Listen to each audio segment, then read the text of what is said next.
সুপ্রিয় শ্রোতা, কথামানবী ইউটিউব চ্যানেলে আপনাদের সকলকে স্বাগত জানাচ্ছি। আমি আইরিন অন্না। আপনারা শুনছিলেন নাইজেরিয়ান লেখক চিনুয়া আচেবের লেখা বিখ্যাত উপন্যাস থিংস ফল অ্যাপার্ট। আজ ৬ষ্ঠ পর্ব। ওকুনকুও গর্তের একপাশে দাঁড়িয়েছিল। সে ওকাকবুয়েকে উঠে এসে বিশ্রাম নিতে বলল। এবার সে কিছুক্ষণ ঘুরবে, কিন্তু ওকাকবুয়ে জানালো যে সে এখনও ক্লান্ত হয়নি। ইকওয়েফি ইয়াম রান্না করার জন্য নিজের কুটিরে চলে যায়। তার স্বামী সচরাচর যতটা ইয়াম আনে আজ তার চাইতে বেশি এনে দিয়েছে। বৈদ্যকেও আজ খাওয়াতে হবে। ইজিনমা সবজি তৈরিতে মাকে সাহায্য করার জন্য তার সঙ্গে যায়। ইজনিমা বলল, অনেক বেশি কাঁচা সবজি নিয়েছ মা। ইকওয়েফি মেয়েকে উদ্দেশ্য করে বলল, তুমি কি দেখতে পাচ্ছ না যে পাত্রটা ইয়ামে ভর্তি? আর রান্নার পর এই পাতাগুলো ছোট হয়ে কত কমে যায় তা তো তুমি জানো না? ইজনিমা এবার বলল, জানি, সেজন্যই সাপ টিকটিকিটা মাকে মেরে ফেলেছিল। ঠিক, ইজিনমা বলল, ও তার মাকে রান্না করার জন্য ৭ ঝুড়ি সবজি দিয়েছিল। রান্নার পর সেটা এসে দাঁড়িয়েছিল ৩ ঝুড়িতে। তখন ও তার মাকে মেরে ফেলে। গল্পটা ওখানেই শেষ নয় কিন্তু। ও হো, এখন আমার মনে পড়ছে। ও আবার ৭ ঝুড়ি সবজি আনে এবং এবার নিজে তা রান্না করে। এবারও আবার তা ৩ ঝুড়িতে এসে দাঁড়ায়, আর তখন সে নিজেকে মেরে ফেলে। ওবির বাইরে ওকাকবুয়ে আর ওকুনকুও ইজনিমা তার ইউইউয়া কোথায় কবর দিয়ে রেখেছে তা খুঁজে পাবার জন্য গর্ত খুঁড়ে চলে। প্রতিবেশীরা চারপাশে গোল হয়ে বসে দেখতে থাকে। গর্ত এখন এত গভীর হয়েছে যে খননকারীকে ওরা আর দেখতে পায় না। যে লাল মাটি সে উপরে ছুঁড়ে ফেলছে, শুধু তাই তাদের চোখে পড়ে।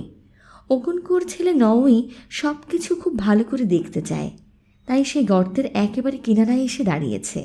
ওকাকবুয়ে খনন কাজ ওকুনকুয়োর হাত থেকে আবার এখন নিজের হাতে তুলে নিয়েছে। তার স্বভাবসিদ্ধ রীতিতে সে নীরবে কাজ করে চলে। এখন প্রতিবেশীরা আর ওকুনকুয়োর স্ত্রীরা নিজেদের মধ্যে কথাবার্তা বলছে। ছোটরা উৎসাহ হারিয়ে ফেলে খেলাধুলা করে। অকস্মাৎ ওকাকবুয়ে চিতাবাঘের ক্ষিপ্রতা নিয়ে এক লাফে উপরে উঠে আসে। সে বলল, খুব কাছে ওটা, আমি অনুভব করেছি। সঙ্গে সঙ্গে চারিদিকে উত্তেজনা ছড়িয়ে পড়ে। যারা বসেছিল তারা লাফ দিয়ে উঠে দাঁড়ায়। ওকাকবুয়ে ওকুনকুয়োকে বলল, আপনার স্ত্রী আর শিশুটিকে ডেকে পাঠান। কিন্তু ইকওয়েফি আর ইজিনিমা তার আগেই হট্টগোলের শব্দ শুনে ব্যাপার দেখবার জন্য ছুটে বাইরে চলে এসেছিল। ওকাকবুয়ে আবার গর্তের ভেতর নেমে যায়। চারপাশে এখন দর্শকবৃন্দের ভিড়। আরও কিছু মাটি তুলে ফেলার পর ওকাকবুয়ের নিড়ানি ইউইউয়াটির গায়ে আঘাত হানে। ওকাকবুয়ে সতর্কতার সঙ্গে সেটা তুলে এনে উপরে ছুঁড়ে ফেলে। কয়েকজন রমণী ভয় পেয়ে ছুটে দূরে সরে যায়, কিন্তু একটু পরেই ওরা আবার ফিরে আসে। যথাযথ দূরত্ব থেকে এখন সবাই ন্যাকড়াটার দিকে এক দৃষ্টিতে তাকিয়ে আছে।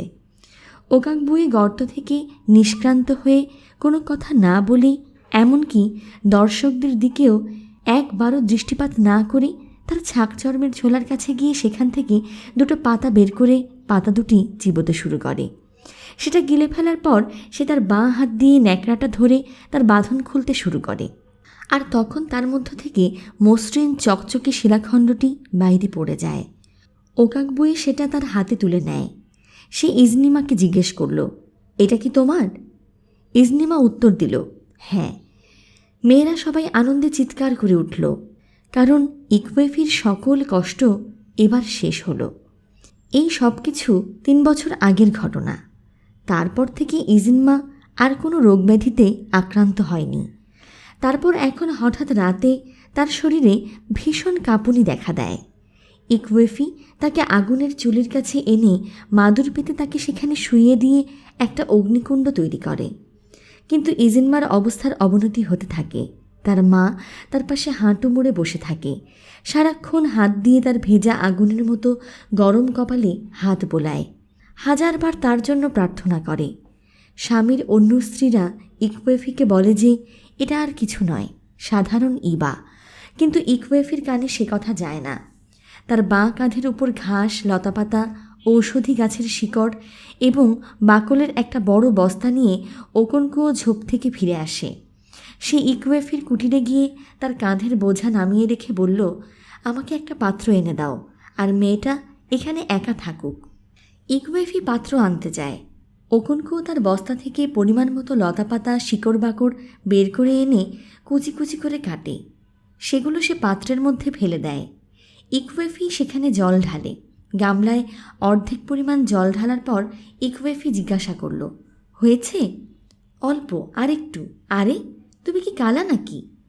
আমি বলেছি অল্প আরেকটু। ওকনকুও ইকুয়েফির দিকে তাকিয়ে গর্জে ওঠে। ইকুয়েফি পাত্রটি আগুনের ওপর চাপিয়ে দেয়। ওকনকুও তার কুঠার হাতে তুলে নিয়ে নিজের অবিতে ফিরে যায়।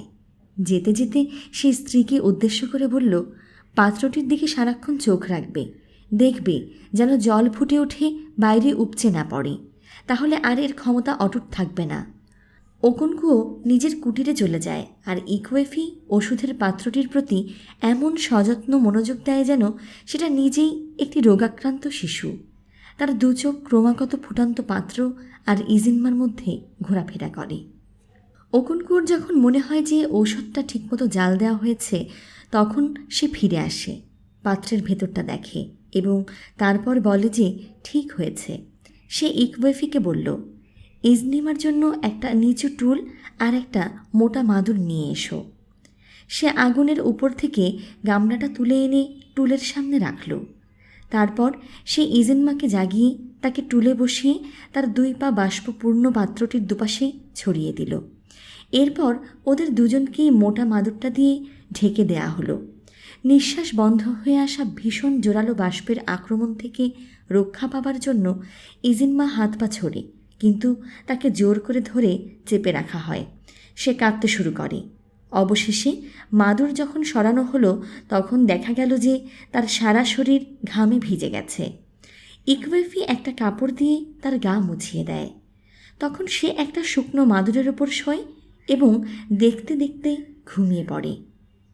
সূর্যের উত্তাপ একটু কমে এলে এবং শরীরের উপর তার যন্ত্রণা নমনীয় হবার সঙ্গে সঙ্গে গ্রামের আইলতে লোকজন ভিড় করে জমায়েত হতে শুরু করে।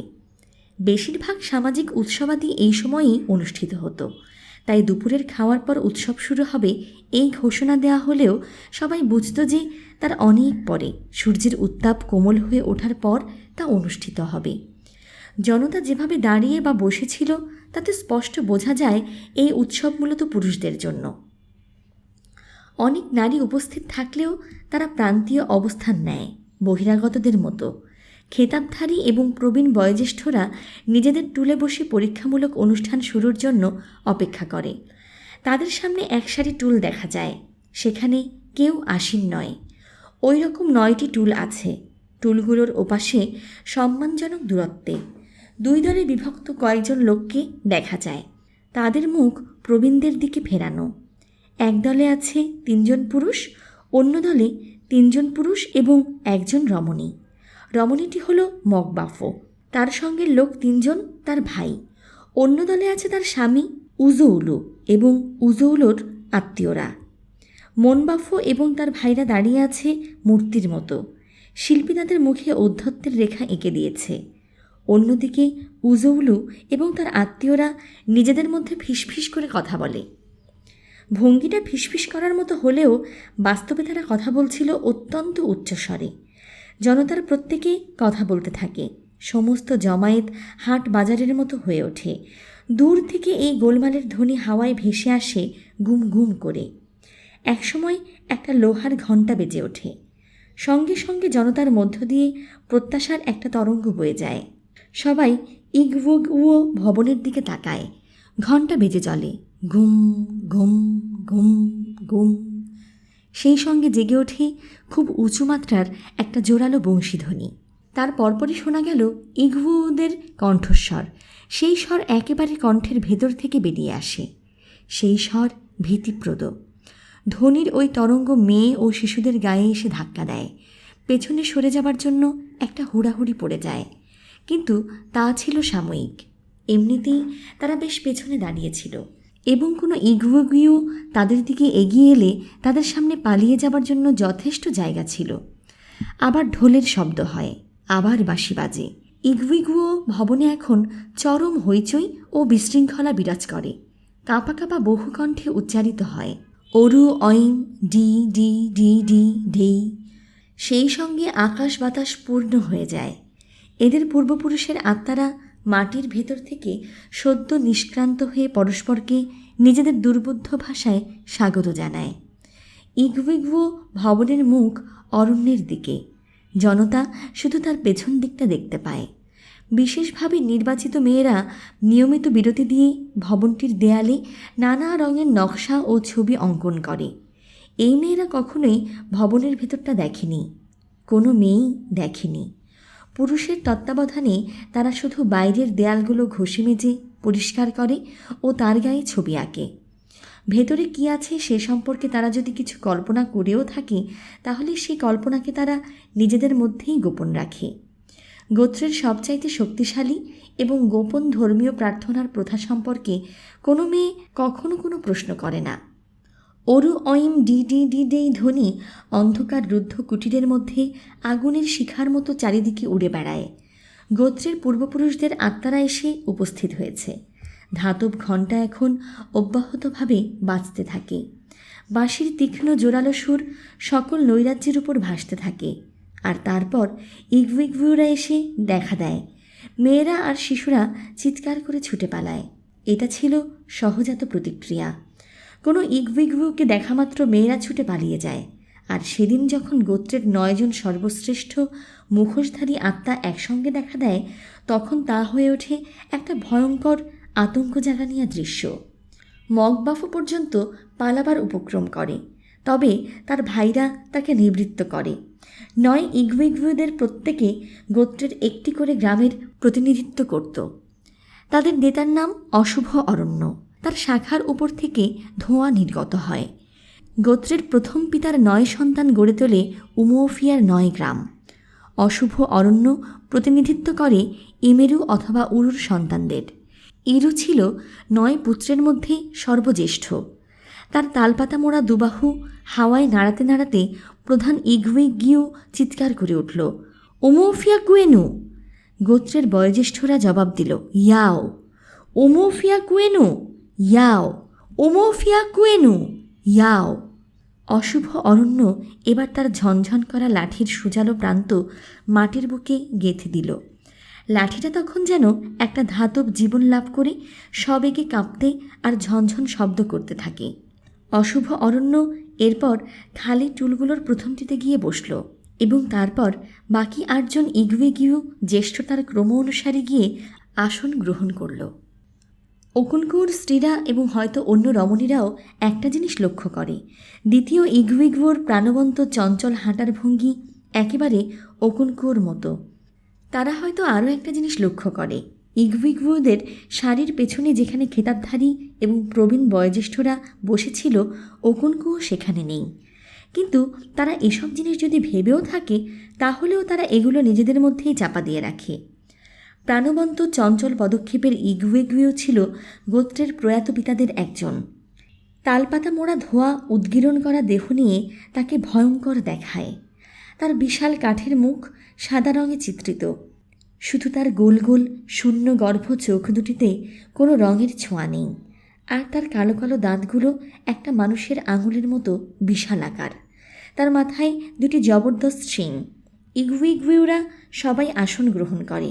তাদের শরীরে যে অনেকগুলো ছোট ছোট ঘণ্টা এবং ঝুমঝুমি বাঁধা ছিল, তাদের শব্দ থেমে যায়। অশুভ অরণ্য তখন তাদের মুখোমুখি দাঁড়ানো দল দুটিকে লক্ষ্য করে কথা বলতে শুরু করল। উজৌলুর শরীর, আমি তোমাকে অভিবাদন করি। আত্মারা সবসময় মানুষদের শরীর বলে সম্বোধন করে। উজৌলু তার আনুগত্যের নিদর্শন স্বরূপ নিচু হয়ে ডান হাত দিয়ে ভূমি স্পর্শ করে বলল, আমাদের পিতা। আমার হাত ভূমি স্পর্শ করেছে। উজৌলুর শরীর, তুমি কি আমাকে চেনো? আমি কেমন করে আপনাকে চিনব পিতা? আপনারা আমাদের জ্ঞানের সীমানার বাইরে।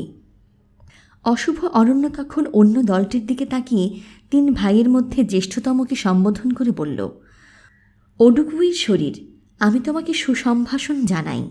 ওডুকুই নিচু হয়ে ভূমি স্পর্শ করল। এরপর শুনানি শুরু হলো। উজৌলু সামনে এসে তার পরিস্থিতি বর্ণনা করে। ওই যে মেয়েটি ওখানে দাঁড়িয়ে আছে, মগ বাফো, ও আমার স্ত্রী। আমি আমার টাকা আর আমার ইয়াম দিয়ে ওকে বিয়ে করি। আমার কাছে আমার শ্যালকদের কোনো কিছু পাওনা নেই। আমার কাছ থেকে তাদের কোনো ইয়াম কিংবা কোকো ইয়াম পাওনা নেই। একদিন সকালে ওরা তিনজন আমার বাড়িতে এসে আমাকে মারধর করে, তারপর আমার স্ত্রী ও ছেলেমেয়েদের নিয়ে যায়। এটা ঘটে বর্ষা ঋতুর সময়। আমার স্ত্রীর ফিরে আসার জন্য আমি ব্যর্থ প্রতীক্ষা করি। অবশেষে আমি একদিন আমার শ্যালকদের বাড়ি গিয়ে তাদের উদ্দেশ্য করে বলি, তোমরা তোমাদের বোনকে নিয়ে এসেছ। আমি নিজে ওকে ফেরত পাঠিয়ে দেইনি, তোমরা নিজেরা তাকে নিয়ে এসেছ। গোত্রের নিয়ম অনুযায়ী এখন ওর যৌতুকের টাকা তোমাদেরকে ফেরত দিতে হবে। আমার কথার উত্তরে ওরা বলল যে এ বিষয়ে ওদের কিছু বলার নেই, তাই আমি এখন বিষয়টি গোত্রের পিতাদের কাছে নিয়ে এসেছি। আমার বক্তব্য এখানেই শেষ হলো। আমি আপনাদের অভিবাদন করি। ইগুইগিউদের নেতা বলল, তোমার বক্তব্য ভালো, এবার ওডুকুইর বক্তব্য শোনা যাক। সেটাও ভালো হতে পারে। ওডুকুই ছিল বেটে এবং গাট্টাগোট্টা। সে সামনে এগিয়ে এসে আত্মাদের অভিবাদন করে তার কথা বলতে শুরু করল। আমার ভগ্নিপতি বলেছে যে আমরা ওর বাড়িতে গিয়ে ওকে মারধর করেছি এবং আমাদের বোন ও বোনের ছেলেমেয়েদের নিয়ে এসেছি। এই সবই সত্য। ও আপনাদের বলেছে যে ও তার স্ত্রীর যৌতুকের টাকা ফেরত নেবার জন্য আমাদের বাড়ি এসেছে এবং আমরা ওকে সে টাকা দিতে অস্বীকার করি। এটাও সত্য। আমার ভগ্নিপতি উজৌলু একটা পশু। আমাদের বোন ওর সঙ্গে 9 বছর কাটিয়েছে। এই 9 বছরের মধ্যে আকাশের নিচে এমন একটি দিন যায়নি যেদিন সে ওকে প্রহার করেনি। আমরা ওদের দুজনের ঝগড়া মেটাবার জন্য অসংখ্যবার চেষ্টা করেছি। আমরা প্রতিটি ক্ষেত্রে দেখেছি যে দোষটা উজৌলুর। উজৌলু চেঁচিয়ে ওঠে, মিথ্যা কথা। ওডুকুই বলতে থাকে, 2 বছর আগে আমাদের বোন যখন অন্তঃসত্ত্বা হয় তখন ও তাকে বেদম প্রহার করে এবং তার গর্ভপাত হয়। মিথ্যা কথা। ও তার প্রেমিকের সঙ্গে রাত্রি যাপন করতে যায়, তখন তার গর্ভপাত হয়। অশুভ অরণ্য তাকে থামিয়ে দিয়ে বলল, উজৌলুর শরীর, আমি তোমাকে অভিবাদন করি। কোনো প্রেমিক এক অন্তঃসত্ত্বা রমণীর সঙ্গে রাত্রি যাপন করতে চায়? জনতার মধ্য থেকে অনুমোদনের উচ্চ গুঞ্জন ওঠে। উডুই বলে চলে, গত বছর আমার বোন যখন অসুখ থেকে সেরে উঠেছিল তখন সে ওকে আবার প্রচণ্ড প্রহার করে।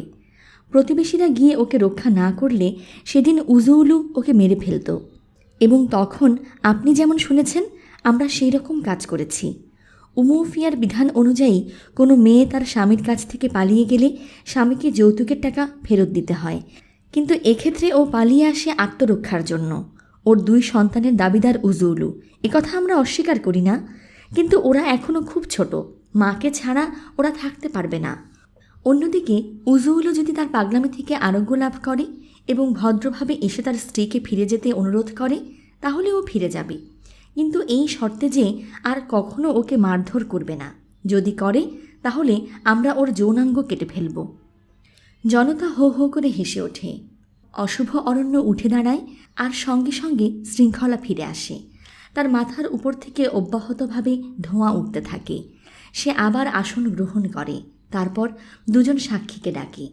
ওরা উভয়ই ছিল উজৌলুর প্রতিবেশী। তারা মারধরের কথা স্বীকার করে। অশুভ অরণ্য তখন উঠে দাঁড়িয়ে তার লাঠি বের করে সেটা আবার মাটিতে প্রথিত করল। সে মেয়েদের দিকে কয়েক পা ছুটে গেলে তারা ভয়ে পালিয়ে যায়, কিন্তু প্রায় সঙ্গে সঙ্গে ফিরে এসে নিজেদের জায়গায় দাঁড়ায়। নয় ইগুইগুইউ তখন নিজেদের মধ্যে পরামর্শ করার জন্য তাদের বাড়িতে ফিরে যায়। অনেকক্ষণ তাদের কোনো সারা শব্দ পাওয়া যায় না। তারপর ধাতব ঘণ্টাটি বেজে ওঠে আর বাঁশির শব্দ শোনা যায়। ইগুইগিউরা আবার তাদের ভূগর্ভস্থ বাড়ি থেকে নিষ্ক্রান্ত হয়েছে। তারা পরস্পরকে অভিবাদন করে এবং পুনর্বার আইলোতে গিয়ে উপস্থিত হয়। উমৌফিয়া কুয়েনো প্রবীণ এবং অভিজাত বর্গের দিকে তাকিয়ে অশুভ অরণ্য গর্জে উঠল। জনতাও বজ্র কণ্ঠে উত্তর দিল, ইয়া। তারপর আকাশ থেকে নীরবতা নেমে এসে সব গোলমাল গিলে ফেলল। এবার অশুভ অরণ্য কথা বলতে শুরু করে। সবাই চুপ করে তার কথা শোনে। অন্য 8 ইগুইগিউর মূর্তির মতো নিশ্চল হয়ে থাকে। অশুভ অরণ্য বলল, আমরা উভয় পক্ষের কথা শুনেছি। কাউকে দোষ দেয়া কিংবা কারোর প্রশংসা করা আমাদের কর্তব্য নয়। আমাদের কর্তব্য হলো বিরোধের নিষ্পত্তি করা। সে উজৌলুর লোকজনদের দিকে তাকিয়ে সামান্য একটু বিরতি দিয়ে জিজ্ঞাসা করল, উজৌলুর শরীর, তুমি কি আমাকে চেনো? আমি কেমন করে আপনাকে চিনব পিতা? আপনি আমাদের জ্ঞানের সীমানার ঊর্ধ্বে। উজৌলুর উত্তর শুনে অশুভ অরণ্য বলল, আমি অশুভ অরণ্য। একজন মানুষের জীবন যেদিন মধুরতম সেদিন আমি তাকে হত্যা করি। উজৌলু উত্তর দিল, এ কথা সত্য। অশুভ অরণ্য বলল, উজৌলু, তোমার শ্যালকদের বাড়িতে এক পাত্র সূরা নিয়ে যাও এবং তোমার স্ত্রীকে তোমার কাছে ফিরে আসতে অনুরোধ করো। কোনো নারীর গায়ে হাত তোলার মধ্যে সাহসিকতা নেই। সে এবার ওডুকুইর দিকে তাকায় এবং অল্প একটু বিরতি দিয়ে বলে, ওডুকুইর শরীর, আমি তোমাকে অভিবাদন করি। ওডুকুই জবাব দিল, আমার হাত ভূমির ওপর, তুমি কি আমাকে চেনো? ওডুকুই জবাব দিল, কোনো মানুষের পক্ষে তোমাকে চেনা সম্ভব নয়। আমি অশুভ অরণ্য, আমি সেই শুকনো মাংস যা মুখকে পূর্ণ করে দেয়। আমি সেই অগ্নি যা জ্বালানি কাঠ ছাড়া জ্বলে ওঠে। তোমার ভগ্নিপতি যদি তোমাদের জন্য সূরা নিয়ে আসে, তাহলে তোমাদের বোনকে তার সঙ্গে যেতে দিও। আমি তোমাকে অভিবাদন করি। সে মাটির ভেতর থেকে টান দিয়ে তার লাঠি তুলে এনে তার নিজের জায়গায় ঢুকিয়ে রাখল। উমোফিয়া কুয়েনু, উমোফিয়া কুয়েনু, সে গর্জে উঠল। জনতাও বজ্রকণ্ঠে উত্তর দিল। একজন প্রবীণ বয়োজ্যেষ্ঠ আরেকজনকে বলল, আমি বুঝতে পারি না এই রকম সামান্য ব্যাপার নিয়ে কেন ইগুয়েকিউদের কাছে আসতে হবে। অপরজন উত্তর দিল, উজৌলু কী প্রকৃতির লোক তা কি তুমি জানো না? অন্য কারো সিদ্ধান্ত সে মেনে নিত না। ওরা যখন কথা বলে তখন প্রথম দল দুটির জায়গায় অন্য দুটি দল এসে তাদের অবস্থান নেয়। তারপর শুরু হলো জমি নিয়ে গুরুত্বপূর্ণ মামলাটি। রাত্রি এখন নিশ্ছিদ্র অন্ধকারে ঢাকা। প্রতি রাতেই চাঁদ ক্রমান্বয়ে দেরিতে ওঠে এবং এখন তার দেখা পাওয়া যায় প্রায় উষালগ্নে। আর যখনই রাত সাঁঝবেলাকে পরিত্যাগ করে মোরগ ডাকা প্রত্যুষে উদয় হয়, তখন রাতগুলো হয়ে ওঠে কাঠকয়লার মতো কালো। ইয়াম ফুফু আর পাতার তেতো স্যুপ দিয়ে নৈশাহার শেষ করার পর ইজিনমা আর তার মা তাদের ঘরের মেঝেতে মাদুর পেতে বসেছিল। তাল তেলের একটা প্রদীপ হলদেটে আলো ছড়াচ্ছিল। ওই আলো ব্যতীত আহার পর্ব সমাধা করা ছিল সাধ্যাতীত। ওই রাতের গাঢ় অন্ধকারে নিজের মুখ কোথায় তা বোঝা অসম্ভব ছিল। অকুনকোর প্রাঙ্গণের 4টি কুটিরেই ওই রকম প্রদীপ জ্বলছিল, আর রাতের নিরেট বিশাল পুঞ্জের মধ্যে প্রতিটি কুটিরকে অন্য কুটির থেকে দেখে মনে হচ্ছিল যেন হলুদ আবছা আলোর একটা কোমল আঁখি। বিশ্ব চরাচর নীরব নিস্তব্ধ, শুধু শোনা যায় পতঙ্গকুলের তীক্ষ্ণ ঝিঝি শব্দ, সেটাও রাতেরই একটা অংশ। আর শোনা যায় নওয়াইকির কাঠের উদুখলে নোড়া দিয়ে ফু ফু গুঁড়ো করার শব্দ। নওয়াইকির কুটির ছিল 4টি উঠানের পরে, আর তার দেরিতে রান্না করার কথা ছিল সবার সুবিদিত। পাড়া প্রতিবেশীদের সবার কাছে তার উদুখল আর নোড়ার শব্দ ছিল বিশেষ পরিচিত। তাও ছিল রাতের একটা অংশ। অকুনকুও তার স্ত্রীদের পাঠানো আহার্যের সদ্ব্যবহার করে এখন দেয়ালে পিঠ দিয়ে বসে আছে। সে তার ঝোলা হাতড়ে তার নস্যির কৌটা বের করে আনল। তার বাঁ করতলের ওপর কৌটোটা উপুর করে ধরল সে, কিন্তু কিছুই বের হলো না। ভেতরের তামাকটুকু নাড়া দেবার জন্যে সে কৌটোটা তার হাঁটুর উপর ঠুকল। অকুনকুয়োর নস্যি নিয়ে এই হাঙ্গামা সব সময় ঘটত। তার নস্যি বড় তাড়াতাড়ি স্যাঁতসেঁতে হয়ে যায়। তার মধ্যে ওই লোকটি বড় বেশি জবক্ষার মেশায়। অকুনকুয়ো অনেকদিন ওর কাছ থেকে তার নস্যি কেনেনি। কী করে সুন্দরভাবে গুঁড়ো করে ভালো নস্যি বানাতে হয় সেটা জানে ইডিগো, কিন্তু কিছুদিন হলো ইডিগো অসুস্থ হয়ে পড়েছে। মহিলারা সবাই তাদের ছোট ছোট সন্তানদের লোককাহিনী শোনায়। তাদের কুটির থেকে নিচু কণ্ঠেশ্বর, মাঝে মাঝে গানের ধ্বনি অকুনকুয়োর কানে ভেসে আসে। ইকুয়েফি জার আর মেয়ে ইজিনমা মেঝেতে মাদুর পেতে বসেছিল।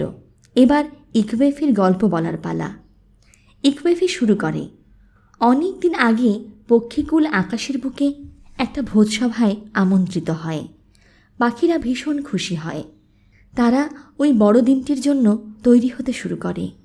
নিজেদের শরীর ওরা লাল ক্যামকাঠের গুঁড়ো দিয়ে সুসজ্জিত করে, আর তার উপর উলি দিয়ে নানা রকম সুন্দর সুন্দর নকশা আঁকে।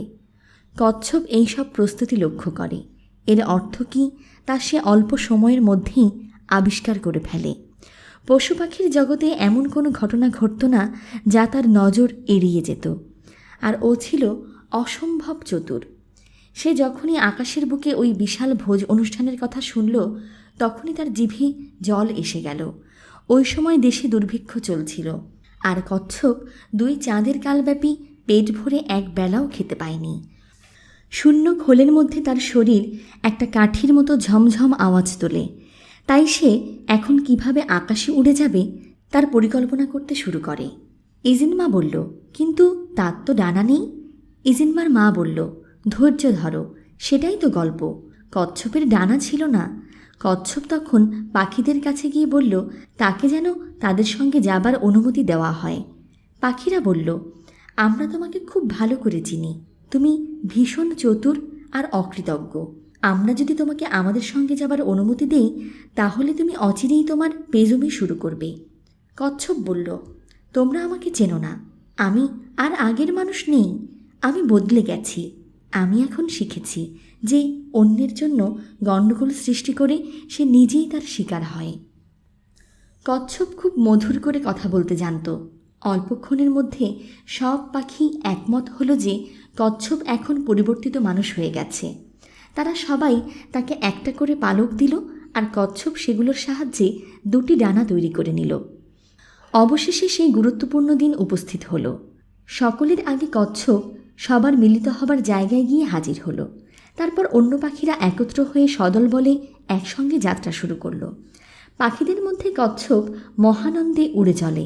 সারাক্ষণ সে কলকল করে কথা বলে। তার বাগ্মিতার বিবেচনায় পক্ষীকুল কচ্ছপকে তাদের মুখপাত্র নির্বাচন করে।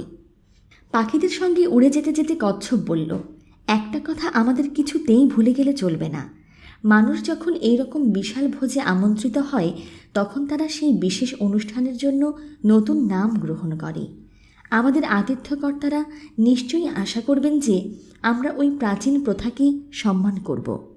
পাখিদের কেউ এই প্রথার কথা আগে শোনেনি, কিন্তু তারা জানত যে কচ্ছপের নানা দোষ থাকলেও সে দেশ বিদেশে প্রচুর ভ্রমণ করেছে এবং নানা দেশের বিভিন্ন রীতি ও প্রথা তার ভালো করে জানা আছে।